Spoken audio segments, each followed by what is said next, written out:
盛夏的北京热浪滚滚，却挡不住中南海忽然降温。中共政治局内部一阵寒风乍起，震荡全场。最近一次中共高层会议，原本被外界视为例行公事，却意外抛出一枚权力震撼弹。会议必谈经济，反而通过了一部乍看无害，实则刀刀见骨的中央决策意识协调机构工作条例。这份看似技术性文件的背后，隐藏着的是对习氏小组治国体系的针对与限缩。体制内人士低声私语，这哪是条例，分明是将那顶一尊的帽子悄悄摘了下来。它不是政策微调，而像是一场权力松绑的无声预演。接下来，我们就带您看懂这场政治高温中的权力低压线。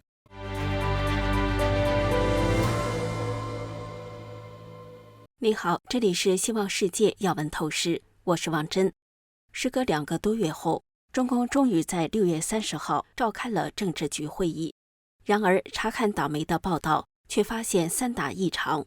首先是间隔时长，刷新习近平上台后的记录。中共一向强调规律性会议，象征体制运作正常。然而，今年4月25号之后，整整65天，中共中央未曾召开一次政治局会议。党媒也悄声无息，仿佛什么都没有发生，并且就在这段真空期中，习近平突然神隐15天，直到6月4号才传出他在中南海纯一斋携妻女和白俄罗斯总统卢卡申科吃家宴的消息。隔日又传出了他会见班禅额尔德尼确即解布的画面，但并未见他现身公开场合，引发外界对其遭软禁的种种猜测。其次是议题的反常，每年6月的政治局会议通常是为7月的经济工作会议铺路，讨论下半年经济政策，今年却破天荒地完全回避经济，转而审议决策意识协调机构条例。而这些被收编的协调机构、各例委员会与领导小组，恰恰是习近平过去10年打造个人集权体系的核心支柱。在他一手操刀之下，这些组织架空了中共国务院，使得整个中共治理架构围绕习一人转动。如今这场会议却要进一步规范协调机构的设立与执行，其中关键一句做到统筹不代替，到位不越位，几乎是在直接打脸习氏体系，像是一道有礼貌的政变公文，把原属于一尊的帽子一顶顶摘回制度框架中。这实际就是在给习近平早先的小组治国上家伙，穿约束衣，大大限制其权力。三是宣传的异常，党媒对本次政治局会议的报道前所未有的低调。新华社通稿全文只有282个字，为历年来文字最少的一次，且全文中只有一次提到习近平，更不见什么2442等习氏权力话术。小组治国委员会曾是习近平的看家本领，当年的夺权秘籍怎么不大吹特吹了？难道党媒活腻歪了吗？熟悉内部宣传口的观察人士一语道破，不是小编胆子大，是上面有人下了封口令。6月下旬，外界盛传中共党内达成西山共识，习近平成过渡期党魁，已无实权。另有消息说，中共成立由胡文章等人组成的顾问委员会，参与政治局常委决策。加之北戴河会议在即，外界聚焦中共4中全会的会期。然而，本次中共政治局会议对此却噤若寒蝉，只字未提，显示中共内部高度动荡。与此同时，中共的内斗引发海外关注，连美国前情报头子福林将军都在 X 上发帖说，中共正在发生权力更迭。日本知名媒体人中泽科二更是撰文表示，习近平政权实力存疑。当然，还有一些国外知名人士也下场热议，这让习近平失去权力的消息成了全球舆论热点。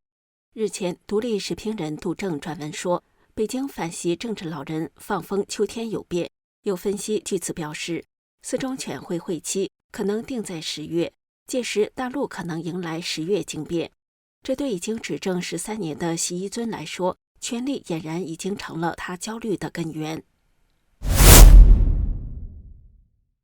前内蒙古政府法律顾问杜文形容现在的习近平像是坐在火山口上。杜文表示，虽然习近平在新闻联播里被万人拥戴，但他私下里却时刻担心民众的不满会像突如其来的火山爆发一样，也许哪天半夜就会被电话惊醒，报告主席出事了。习近平曾经说过，当干部要有睡不着觉、半夜惊醒的情况。杜文说，看来这句话不是说说而已，而是习的亲身实践。杜文还披露，据小道消息，习近平的枕头下藏着防弹衣，这样才能让他稍微安心一些。他曾经提拔的战友，如今多数被送进秦城监狱。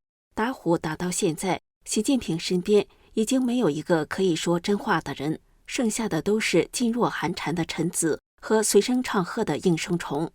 他怀疑那些白天喊他万岁的人，夜里是否会密谋政变。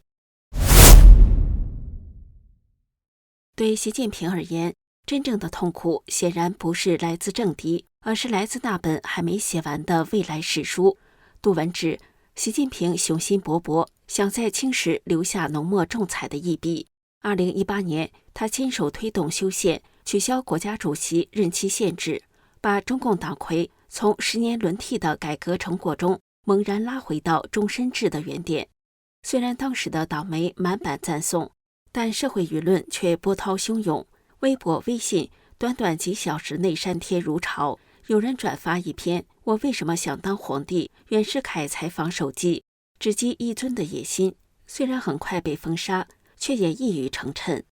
杜文说，习近平内心是绝不希望自己遗臭万年的，为此他对国内的历史舆论严防死守，发动对历史虚无主义的全面打击，封锁对党史的质疑，屏蔽对毛时代的反思，甚至试图用行政手段为自己盖棺定论，成不容置疑的伟大领袖。他不愿成为华国锋第二，也怕被当成袁世凯、洪秀全，甚至晚年的毛泽东。杜文指，这正是习夜不能寐的根源。但历史不是射频，不听话，不排版，也不审稿。如果说历史评价是未来的诅咒，那么外交孤立就是当下的审判。过去数年，习近平一手主导的战狼外交，全面逆转邓小平的韬光养晦。中共外交官从讲理守节的冷静谈判者，变成怒发冲冠的高分贝控诉者。英国《泰晤士报》曾用近乎辛辣的语气形容，这些战狼是勇猛的心血，但早已偏离了外交理智，像是一群带刺的代言人，用羞辱换取忠诚。这种对抗全世界的姿态，不只让西方疏远中共，也让习近平本人成了世界外交圈中的黑洞人物。杜文直言，在那些自由开放的西方领袖眼中，习近平就像一个格格不入的傻子。种瓜得瓜，种豆得豆。杜文说，作为战狼外交的幕后老板，习近平也必须吞下他亲手酿制的苦果。经济困局、技术封锁、产业链外逃、话语权崩溃，悉数反噬回北京。这不再是输赢的问题，而是存在感本身的瓦解。历史一定会记住他，但以什么方式记住，将不由他本人决定。当前的政治局看似还在运作，其实早已成了散戏前的排演。有权的人未必还能做主，没退的人可能早已失声。真正的问题不是谁坐在主席位上，而是下一个站在天安门城楼的人能否还能代表中共。倒数已经开始。这里是希望世界要闻透视，感谢您的陪伴与思考，请订阅、分享并打开小铃铛，一起在动荡中坚守真相，在黑暗中点燃希望。